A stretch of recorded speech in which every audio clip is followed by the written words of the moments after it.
Bom, boa tarde a todos.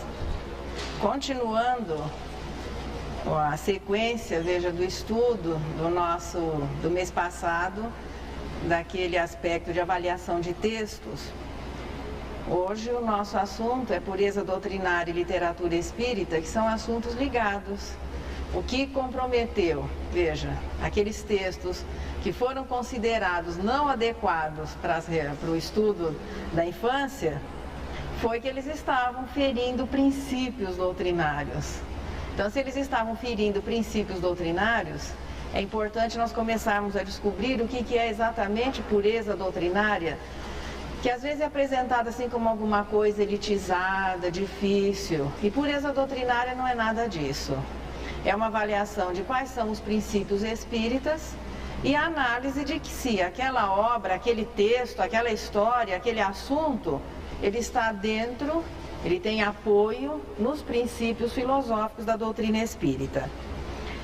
Primeiro nós vamos localizar o espiritismo como parte assim de um todo.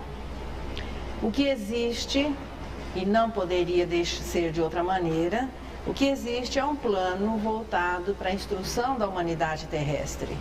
Veja que as nossas escolas, elas têm um programa que transforma uma criança, um simpático analfabetozinho de 7 anos, depois de uma sequência de estudo, veja, sistematizado, que vai se estendendo em várias fases. Depois de um período, ele vai se transformar em doutor, ou seja, especialista em determinada área. Nós não vamos imaginar que, para a educação e instrução da humanidade terrestre, isso não seja uma realidade. Assim, existe um plano de instrução voltado para promover o progresso do homem e que naturalmente vai sendo desenvolvido, e a cada época, aqueles que são os responsáveis pelo desenvolvimento desse plano vão se apresentando, vão reencarnando, vão trabalhando junto à humanidade para que as ideias possam se tornar cada vez mais claras, mais avançadas a partir dessa instrução. A instrução, ela pode ser considerada sob 2 aspectos. Existe a pesquisa, que é o esforço humano. Então é a nossa luta, o nosso esforço, analisando, observando, tirando conclusões. Então essa é a parte do homem no desenvolvimento deste plano. E a revelação divina, que é a intervenção direta através do quê? Através dos canais, principalmente os canais mediúnicos, promovendo a instrução moral da humanidade. Veja que na pesquisa existe também o auxílio divino através de um processo natural a que nós damos o nome de inspiração. Então, todas as vezes que nós estamos estudando, procurando assim compreender melhor, procurando aprender, sente-se que há uma facilidade. As ideias parece que surgem espontaneamente. Então, através da inspiração, Deus auxilia o homem para que ele possa progredir mais. E através da revelação que tem sido feita via mediunidade com os missionários de todas as épocas, que são os espíritos vanguardeiros em promover a instrução e auxiliar diretamente no progresso da humanidade. Se nós olharmos, hoje em dia, muitas vezes as pessoas dizem: para que é que se estuda história? Como se o conhecimento do passado não fosse importante para uma compreensão melhor do presente. Então, se nós fizermos uma análise histórica do passado da humanidade, nós vamos ver que muitas civilizações e que muitas filosofias oriundas dessa civilização deixaram a sua marca. Nós tivemos o povo Arya, que nos legou os livros Vedas. Veja, esse conhecimento do povo Arya inicialmente era passado assim de geração em geração, decoravam-se os princípios. 6.000 anos antes de Jesus, um monge chamado Vyasa é que acabou escrevendo, e hoje nós temos conhecimento da profundidade daquela filosofia através dos livros Vedas. Do povo Arya, esse conhecimento nobre da humanidade passa para o Egito, vai para a Índia, a China também. Veja, cada povo recebeu, não exatamente oriundo do povo Arya, mas aqueles espíritos que estavam ali ensinando, que estavam ali instruindo. Então todos os povos tiveram acesso a esse conhecimento, depois os gregos, os romanos, os celtas, toda a antiguidade, no aspecto principalmente iniciático, tinha a ideia da existência de Deus, da imortalidade, da comunicabilidade, da reencarnação, da lei de causa e efeito. Então, esses temas não foram apenas descobertos pela doutrina espírita aqui no mundo moderno, mas fazem parte das tradições nobres, da linhagem nobre do pensamento humano, possivelmente de há 60 mil anos. Do tronco indo-europeu surgiria a cultura dos caldeus, já descendente do tronco semita, que daria origem ao povo hebreu. E é no seio desse povo que surgiria a ideia do monoteísmo, no momento em que o sentimento de religiosidade estava suficientemente desenvolvido para que o politeísmo começasse a ser abandonado. Então nós podemos considerar o monoteísmo a primeira reforma oficial direcionando melhor o sentimento de religiosidade.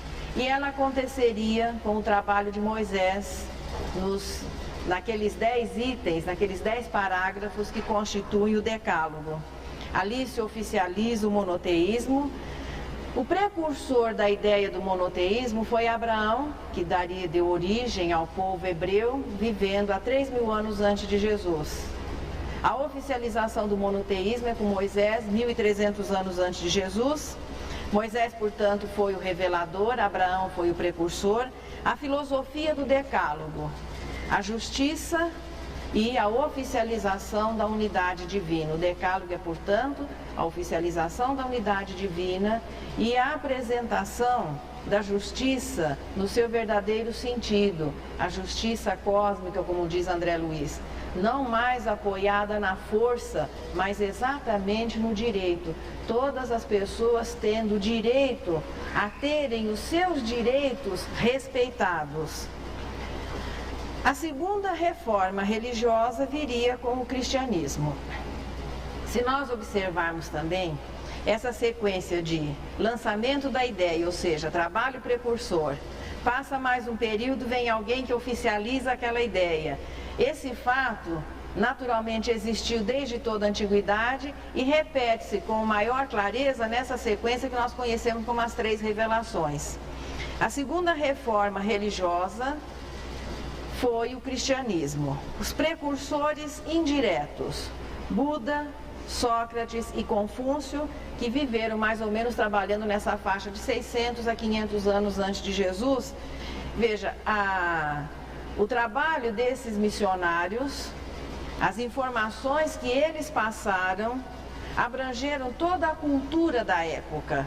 Cada povo recebeu a informação de que Deus era a manutenção da ideia do monoteísmo e, continuando, preparar o terreno para o trabalho de Jesus, que a filosofia do cristianismo tendo como base a imortalidade da alma, começando a desligar a humanidade terrestre, abrindo o campo do pensamento humano, uma visão assim mais ampla, não mais limitada apenas às coisas de ordem material. Veja que o Decálogo limitou-se a revelar a justiça, mas todos os exemplos, todas as promessas, todos os critérios eram limitados o quê? Às coisas de ordem material, ou seja, o momento em que se estava vivendo aqui o planeta Terra. O cristianismo já viria lançar a ideia da imortalidade. Veja, todos os critérios, os princípios, a filosofia do cristianismo, ela só se torna lógica se nós colocarmos a palavrinha imortalidade como chave de compreensão. Se Sócrates, Buda e Confúcio fizeram o lançamento da ideia, foram os precursores, podemos dizer indiretos do trabalho de Jesus, diretamente ligado a Jesus foi o seu precursor, João Batista. João era seu primo, começou o trabalho assim de despertar, a chamar a atenção das pessoas alguns anos antes de Jesus iniciar o seu apostolado. E Jesus viria depois, oficializando então, veja, é mantido o monoteísmo, a justiça continua sendo respeitada, o reconhecimento do direito, mas não mais assim o direito pelo direito, mas já sublimando esse direito no amor ao próximo. Jesus, portanto, suaviza a ideia de Deus, aquela visão patriarcal que Moisés havia deixado na figura do Pai. A vida futura é a base da filosofia do cristianismo, a imortalidade da alma é a vida futura, e a fraternidade começa a ser considerado um dever, passa a ser a norma de comportamento do cristão. A síntese do cristianismo, veja, deixa isso bem claro, é o amor a Deus e o amor ao próximo. Depois disso, muita coisa aconteceu no mundo, principalmente aqui no mundo ocidental. Porque às vezes até nós poderíamos nos perguntar, mas depois de todo esse preparo, como é que parece que houve assim um retrocesso? A impressão que se tem é que o progresso, ao invés de continuar a sua marcha natural, houve uma paralisação, melhor dizendo, um retrocesso. Mas para tudo existe uma explicação. Veja, esse plano voltado à instrução da humanidade terrestre, para que ele possa se desenvolver, ele precisa, claro, da participação do homem. Então, os missionários vêm reencarnando, cada um à sua época, vêm trazendo a mensagem, mas eles vão concorrer, melhor dizendo, eles vão disputar terreno, um elemento muito difícil, que é a ignorância dos que vão receber a mensagem. E de ordem geral, quem não conhece ainda não está preocupado em conhecer. Aquele que ainda é ocioso, ele não está muito disposto ao trabalho. Portanto, a mensagem, muitas vezes, ela acabou sendo sufocada pelos interesses imediatos, que é uma característica do ser imperfeito. O que aconteceu no Ocidente após Jesus? Roma não conseguiu cumprir o seu papel de divulgadora dessa grande mensagem. Porque nessa sequência de raciocínio, veja, o lançamento da ideia 3.000 anos antes de Jesus, com Abraão, Moisés oficializa o monoteísmo, estabelece a justiça como norma de comportamento, isso há 1.300 anos, passam-se esses séculos, Jesus vem, estabelece, veja, a fraternidade como norma de comportamento, faz o lançamento da ideia da vida futura, da imortalidade, e mantém a ideia monoteísta do pensamento religioso, apenas que suavizando a nossa visão com relação a Deus. Não é mais a visão patriarcal, mas a ideia de um pai que ficaria mais próxima. A continuidade deveria vir via Império Romano. Então, aos romanos caberia o papel de assimilar o cristianismo e depois divulgá-lo entre os povos, que eles deveriam exercer uma liderança moral, mas que no momento estava exercendo uma liderança militar. Roma, portanto, não cumpre o seu papel como continuadora, como guardiã, como responsável dessa mensagem, que teria, se cumprido o papel, se todos tivessem cumprido o acordo que haviam feito, a humanidade hoje já estaria vivendo muito melhor, com certeza.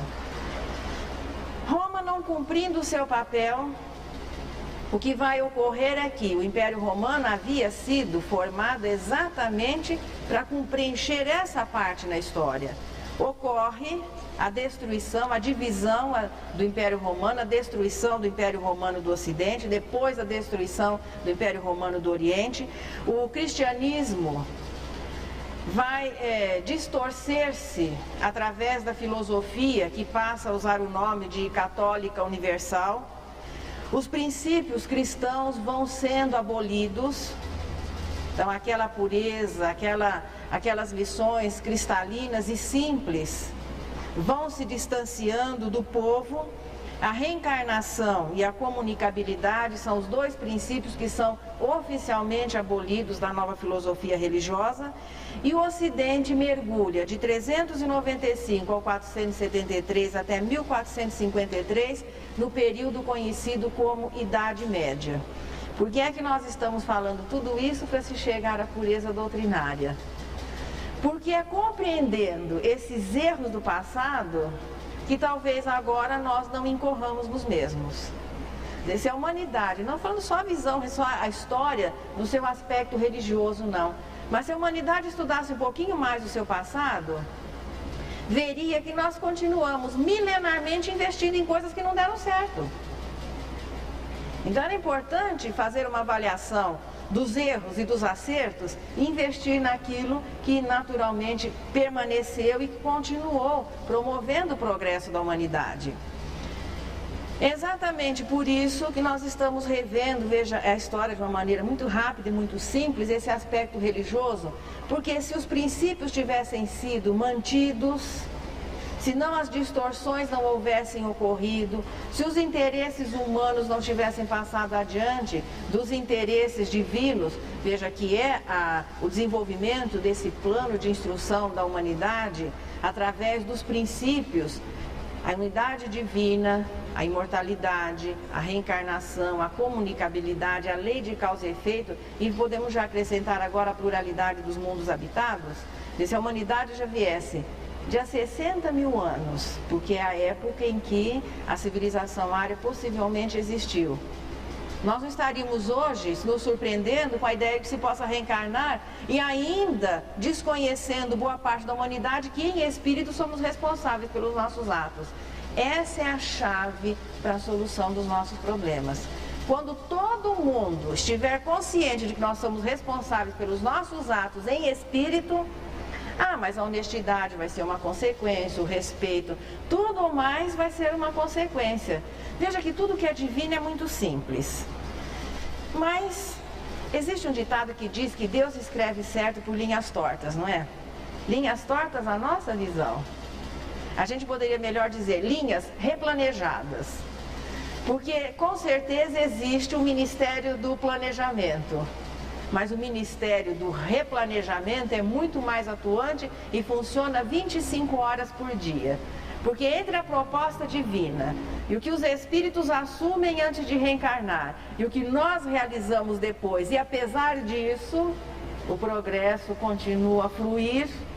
Veja que replanejar é uma ciência muito importante no mundo espiritual. Deus vai dando sempre um jeitinho de continuar escrevendo certo pelas suas linhas, que continuam sendo certas, embora às vezes nós as consideremos tortas. A Igreja Católica sofre uma cisão, e dessa cisão surge o protestantismo. As vantagens para a cultura ocidental dessa divisão e o surgimento do protestantismo. Uma das vantagens, a Bíblia até então era editada, copiada, melhor dizendo, e editada com os recursos da época em latim. Latim era uma língua morta que havia desaparecido com o desaparecimento do Império Romano. Poucas pessoas teriam acesso a compreender. Quando Martinho Lutero se desentende com a igreja e funda o protestantismo, uma das suas primeiras atitudes foi traduzir a Bíblia do latim para o alemão. Isso já facilitou as coisas. Em seguida, Gutenberg cria a imprensa com os tipos móveis. Veja, esse em seguida que eu digo é na sequência, não é não é de um dia para o outro. Mas cria os tipos móveis e o livro começa a ser delineado. Até então, o livro era inexistente.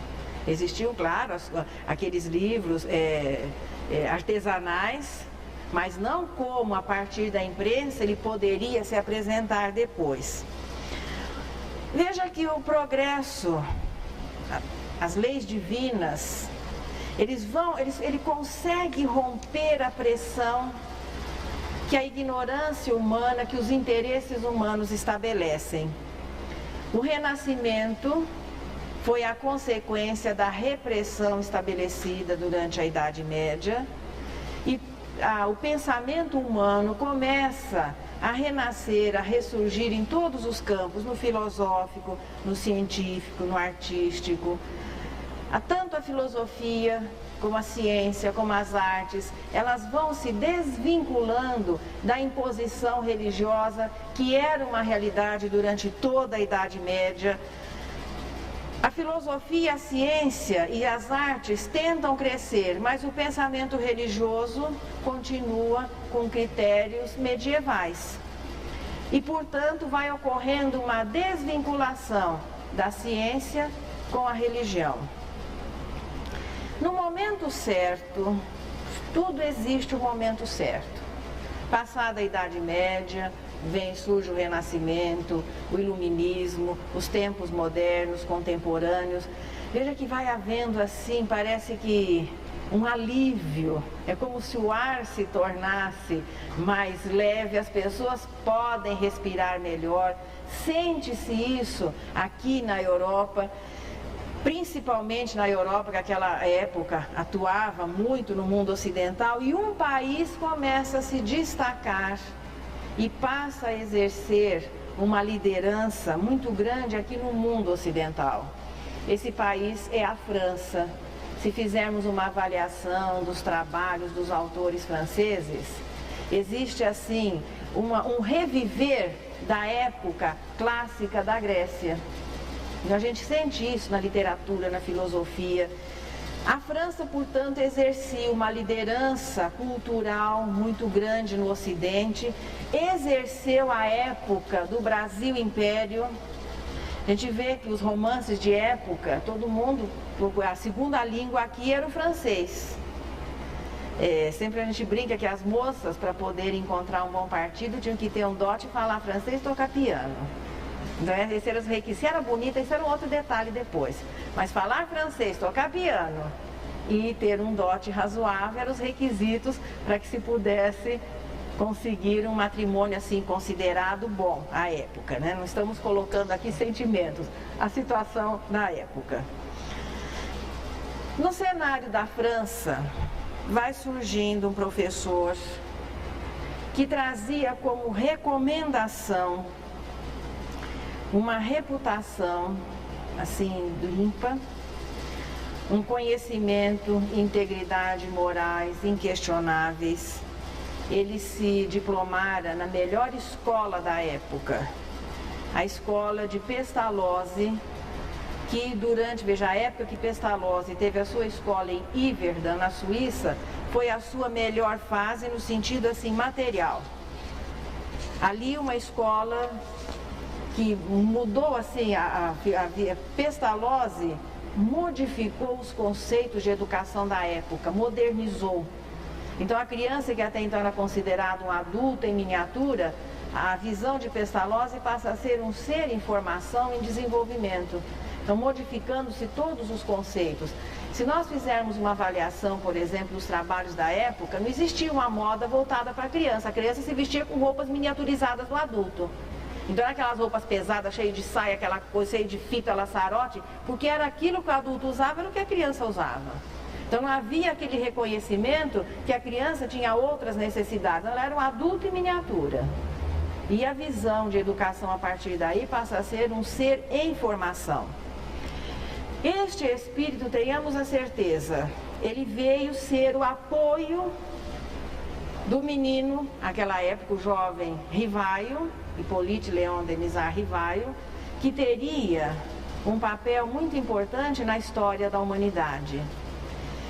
O reconhecimento do trabalho, nós não estamos aqui tecendo elogios à pessoa do codificador, porque ele não precisa disso, mas o reconhecimento da importância do trabalho da codificação espírita só vai chegar possivelmente daqui a uns 500 ou talvez 1000 anos. Hoje nós não consideramos importante reconhecer a sabedoria de Sócrates? Quantos séculos se passaram? 1900 mais 600. Então hoje, olha como ele era sábio. Então, no momento em que, através da ciência e da filosofia, a humanidade assimilar esses princípios, Quem é que em primeiro lugar organizou e os divulgou? A codificação espírita, que vai se tornar, esses princípios vão se tornar de domínio de toda a humanidade. Ninguém vai desconhecer no futuro que é um espírito que é responsável pelos seus atos, que Deus é um só, e ninguém vai ensinar em uma escola reprodução sem considerar que reprodução é a fase material de um processo maior, que se chama reencarnação. Então isso vai ser do conhecimento de domínio público, ensinado nas escolas. Os evangelizadores não vão ficar desempregados, não se preocupe com isso, e nem nós não vamos ter mais que nos ocupar com a parte infantil no centro espírita. Os evangelizadores de hoje estão se preparando, e é bom que isso fique gravado, eles estão se preparando para no futuro poderem ser os professores das escolas convencionais. Porque nós já estamos estudando a matéria que vai ser oficializada pelos ministérios de ensino, de educação da época. Nós já estaremos melhor preparados, né, Raquel? Saiu o concurso, a gente passa. Porque nós já temos isso tudo decorado na nossa memória extracerebral. Aí vai poder evangelizar, ganhando aquela altura, o salário de professor vai ser bem reconhecido, tendo como profissão instruir as crianças, mas já no sentido global, não apenas aquilo que hoje se oferece na escola, mas é o programa de evangelização, mais aquilo que a cultura e o conhecimento da época puderam oferecer. Foi exatamente esse método de instrução que, através da codificação, Kardec materializa, porque os espíritos vieram, através dos médiuns, trazem, revelam essas leis, e Kardec é que organiza tudo para que os livros básicos da doutrina espírita pudessem existir. Mas quem é que foi ele mesmo? Ele fez aniversário ontem, já que hoje é dia 4 de outubro, né? Ontem foi dia 3 de outubro, ele nasceu em 1804, seu pai se chamava Jean-Baptiste e sua mãe Jeanne de Ramel. Formou-se, fez os seus primeiros estudos na sua cidade em Lyon, depois foi encaminhado para a escola de Pestalozzi na Suíça.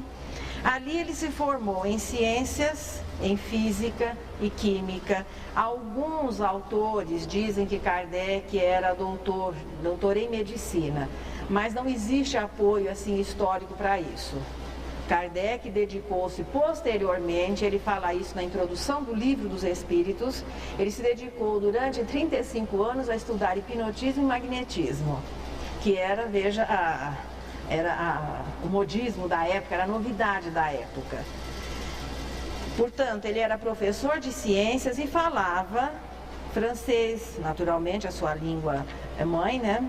O alemão, o italiano, o flamengo, o espanhol, e dizem alguns biógrafos que arranhavam alguma coisa do português também. No dia 6 de fevereiro de 1832, ele se casa com Amélie Gabrielle Boudet, que foi realmente a alma, irmã, companheira, destinada a dar o apoio para o trabalho que ele viria a realizar. Em 1854 é quando ele toma conhecimento dos primeiros fenômenos que estavam virando a cabeça de toda a sociedade europeia do momento. Porque parecia que os objetos de repente haviam enlouquecido. E a movimentação de objetos aparentemente inexplicável, os recursos da ciência da época não conseguiam explicar. Como é que uma mesinha podia girar, podia se movimentar, principalmente através de pancadas ou de batidas, dar respostas inteligentes, em muitas situações até adivinhando, entre aspas e grifado, o pensamento daquele que efetuava a pergunta. Os recursos da época não permitiam maiores explicações.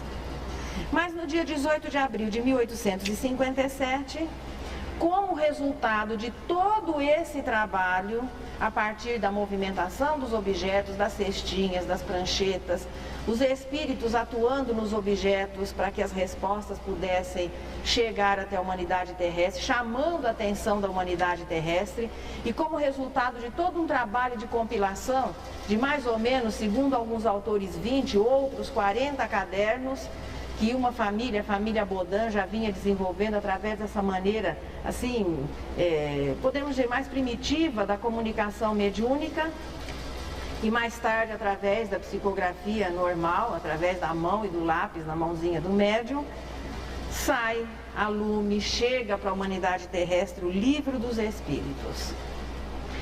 Hoje, parece que é muito simples. Eu quero um Livro dos Espíritos. Tem aqui, tem nas livrarias, em qualquer lugar que você... É muito fácil você encontrar um Livro dos Espíritos. O Livro dos Espíritos é o resumo, é a síntese de todo esse conhecimento humano que nós estávamos referindo ao começo da nossa exposição. Se realmente o povo ária, que a história localiza assim, 4.000 anos antes de Jesus ao norte da Índia, mas que existem referências que essa cultura foi muito mais antiga. Se o povo ária realmente desenvolveu-se há 60.000 anos antes de Jesus, e depois essa linha de pensamento passando através da Índia, do Egito, da Grécia, de Roma, vindo depois aqui para o mundo ocidental, através do tronco semita, que daria origem ao povo hebreu, ao judeu. Então nós temos ali a sequência das 3 revelações, a terceira completando-se na França com o advento do cristianismo. O Livro dos Espíritos, agora olhando para ele com maior respeito, é o resumo desse conhecimento da humanidade terrestre, é o resumo da linha nobre do pensamento humano de mais ou menos esses 60.000 anos. Engraçado que a gente usa as coisas e às vezes não nota a idade ou o trabalho que aquilo deu. A maioria de nós tem pedra de granito na pia de casa, não tem? Tem, né? A mais resistente. Respeito, aquela pedrinha que está na mesinha da nossa, na pia da nossa casa, pode ter 3 bilhões de anos. Dá para notar? Olha para ela assim, velhinha, hein, companheira? O granito foi o resultado da condensação, a primeira condensação da matéria, formando o arcabouço, a estrutura do planeta. Então é onde o pessoal retira aquela pedrinha da nossa pia, que a gente olha assim, nem dá muita bola. Respeito. 3 bilhõezinhos de anos. O Livro dos Espíritos é o resultado da síntese, da condensação desse trabalho de 60.000 anos. Porque o que a doutrina espírita veio revelar não é alguma coisa que ninguém soubesse. São as leis divinas. Só que sim, a codificação espírita ofereceu algo muito mais importante. A maneira organizada, didática, de fácil compreensão, perguntinhas e respostas. E o Espiritismo se apresentou desenvolvido em 3 aspectos: filosófico, científico e religioso. Filosófico é a informação, o científico é a comprovação, a religião é a vivência, porque quando nós somos informados de alguma coisa, o normal é que se procure ajustar o nosso pensamento e o nosso comportamento àquilo que nós entendemos ser o melhor. Portanto, qual passa a ser o dever do cidadão que acaba conhecendo, e aí nós podemos acrescentar, e se comprometendo com a doutrina espírita? O Decálogo, oficializado há 1.300 anos, torna dever do homem terrestre o respeito ao próximo. Não se fala em amor aí. É o respeito à integridade física e moral das outras pessoas.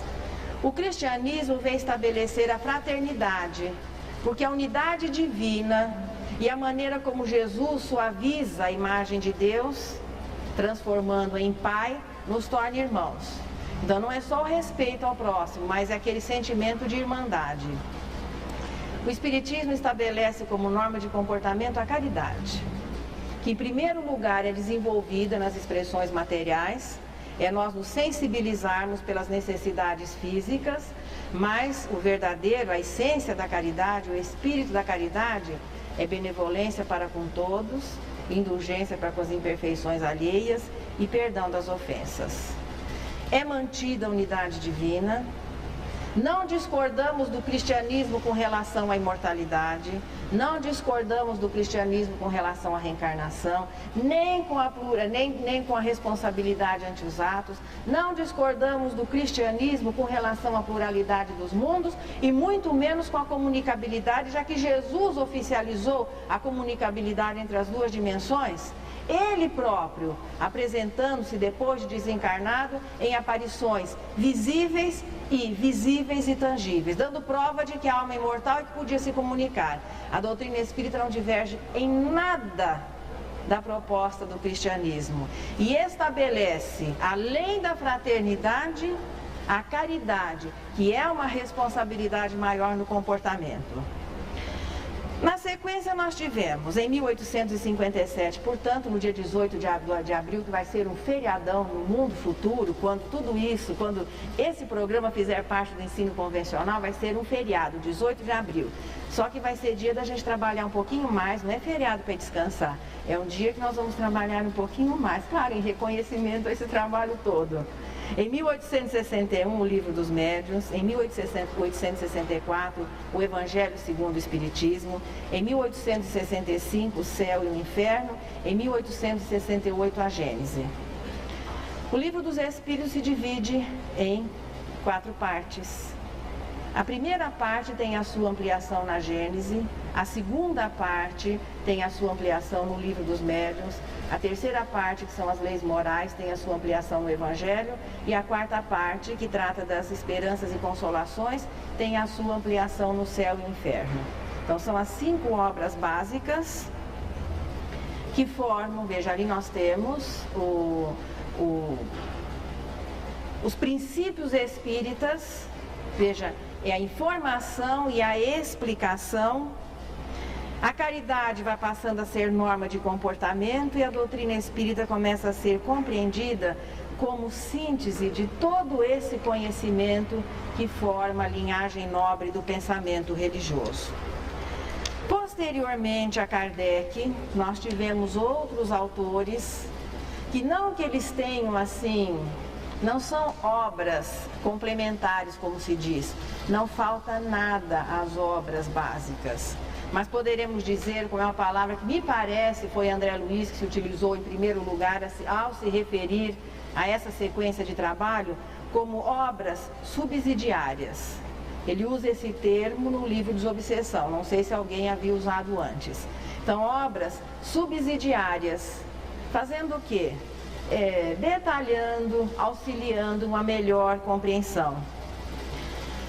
Veja que a partir do livro, e o livro materializa-se a partir, veja, da tradução, o livro nesse sentido, instrução moral para a humanidade, a partir da tradução aqui para o mundo ocidental, nós podemos dizer, olha, desde a tradução de Vyasa, né, 6.000 anos antes de Jesus, depois a Bíblia que é traduzida para o alemão, Gutenberg torna a realidade, veja, a possibilidade da impressão, e o livro, porque quando o Livro dos Espíritos chegasse, esses recursos já deveriam existir.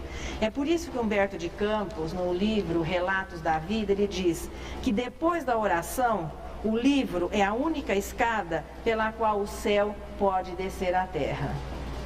Ainda é o livro que garante, que facilita a instrução da humanidade em todos os sentidos. A literatura espírita é muito vasta. Nós vamos voltar em comentários no próximo estudo, no mês que vem, no fechamento do programa. Nós vamos nos estender um pouquinho mais acerca da literatura espírita. Eu ia dizer assim, a boa literatura. Mas o livro que se propõe como livro espírita e que não estiver apoiado nos princípios espíritas, não posso dizer que ele seja má literatura espírita. Ele não é literatura espírita, só isso. Respeitando-se o autor, o pensamento dos autores, mas se ele não se enquadra na base, veja, filosófica da doutrina espírita, ele apenas não é um livro espírita. Mas muitos espíritos vieram dar continuidade ao trabalho, veja, mantendo essa sequência de instrução através do livro. Autores contemporâneos de Kardec, Leon Denis, Gabriel Delany, que foi assim, a família Delany foi assim amiga de Kardec, conviveram diretamente. O menino Gabriel Delany conviveu muito com o codificador. Camille Flammarion, que foi considerado assim um gênio à sua época, um dos astrônomos mais importantes à sua época. Ernesto Bosano, autor italiano, William Crookes e Alexandre Aksakov, que desenvolveram trabalhos de pesquisa científica comprovando em laboratório a existência do espírito. Na atualidade, aqui no Brasil, nós estamos com 130 e poucos anos de codificação. Olhando agora, parece que 130 anos é um tempo muito grande, mas daqui a 800 a 1000 anos, 130 anos não é nada. E o trabalho agora, o movimento espírita brasileiro, essa ampliação, essa divulgação que existe no Brasil, com certeza, é apenas uma extensão da codificação. Estarão juntos, porque esses 130 anos, no decorrer dos séculos, essa distância vai desaparecer. Então, é uma continuidade direta. Nós tivemos aqui os autores clássicos, agora via mediúnica. Em primeiro lugar, Francisco Cândido Xavier, então um trabalho de qualidade inegável. Divaldo Pereira Franco, não só na palavra, como também na escrita, mas o realce de Chico Xavier é escrito, o realce do Divaldo ainda é a palavra. E Ivone Pereira, que deixou obras clássicas. Embora Ivone Pereira possa ser comparada assim àquela Violeta pequenininha, que não se notou que ela existia enquanto ela estava ali, mas depois desapareceu, você fala, olha, cadê o perfume? O perfume ficou nas obras. Bons livros, então nós temos assim, claro que existem outros, nós estamos aqui colocando assim os principais autores e divulgadores. Emmanuel diz que a maior caridade que se faz para com a doutrina espírita é a sua divulgação. Aí vem o lado, onde é que entra a pureza doutrinária, né? Então nós fizemos uma abordagem histórica, recordamos um pouquinho do trabalho do codificador, localizando tudo isso, veja, com uma sequência, faz parte da história da própria humanidade. Aí vem a pureza doutrinária, que muitas pessoas acham que pureza doutrinária é coisa de elitizado, que só os universitários podem entender o que é isso. De maneira nenhuma. O que é pureza? A água pura é aquela que nós... A água destilada é pura. Por quê? Os seus componentes, oxigênio e hidrogênio. Porque até a água filtrada, se você tivesse visão de microscópio, a gente acabava nem tomando a água. Então, pureza é alguma coisa em que apenas os elementos essenciais estão ali naquela composição. Se a humanidade, se a pureza das ideias, dos princípios tivesse sido mantida, nós hoje estaríamos, como dissemos anteriormente, vivendo bem melhor.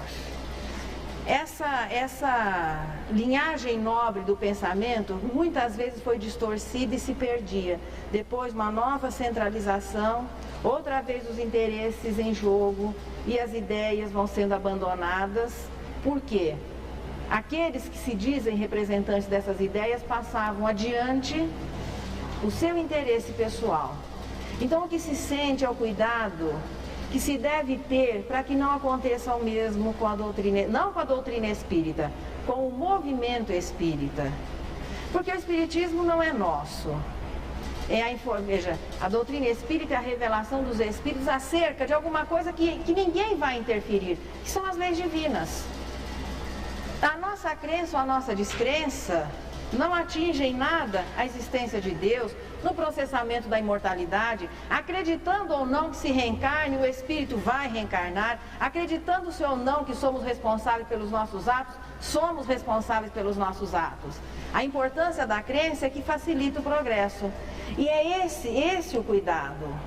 É quando chegar a nossa vez de falar em nome da doutrina, não começarmos a falar em nosso nome e ajustando a doutrina aos nossos interesses. É esse o probleminha. Muitas pessoas fazem isso intencionalmente ou por uma causa muito mais triste, que é o desconhecimento. Porque quem faz intencionalmente está assumindo a responsabilidade do que faz. Agora, aquele que na boa fé da sua ignorância passa um conceito errado, é aí que nós temos nossa responsabilidade maior. O intencional é um problema dele. Aqui na má fé, ou melhor dizendo, na boa fé, mas da ignorância, não coloquemos o nosso pensamento onde deveria estar colocado o pensamento espírita. Veja, o próprio catolicismo foi o resultado da opinião humana, modificando a filosofia do cristianismo. E como é que nós vamos saber se nós estamos falando exatamente a verdade ou reconhecer autores, sejam eles encarnados ou desencarnados, se eles estão sendo fiéis aos princípios espíritas? Não tem outro jeito. Procurar analisar todo o conjunto é mais difícil do que aprendermos as leis. E nós só vamos saber conhecer o pensamento espírita partindo do estudo das obras básicas. Parece às vezes que se insiste muito nesse ponto, mas o quanto se insistir nesse ponto ainda vai ser pouco. Se nós perguntássemos aos companheiros assim, qual foi o primeiro livro que vocês estudaram ou leram da doutrina espírita? Qual foi seu primeiro?